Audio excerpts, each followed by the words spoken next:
இந்த கொஸ்டின் ப்ரீவியஸாக RRB group D எக்ஸாமில் கேட்டிருக்காங்க.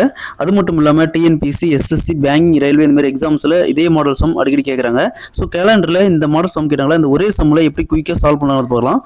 இன்று புதன்கிழமை எனில் 75 நாட்களுக்கு பிறகு என்ன கிழமையாக இருக்குன்னு கேட்குறாங்க.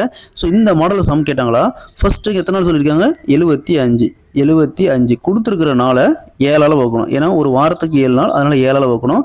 10 × 7 70. ஸோ 75ல் 70 போச்சுன்னா மீதி 5. ஸோ மீதி 5 நாள். அப்போ புதன்கிழமையை விட்டுருங்க.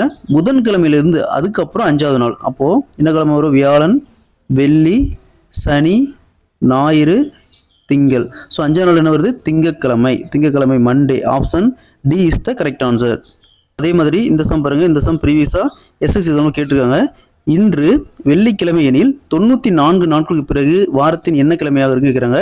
ஸோ அதே மாதிரி இந்த சம்ம சால்வ் பண்ணிக்கிற ஆன்சரை கமெண்ட்டில் போடுங்க.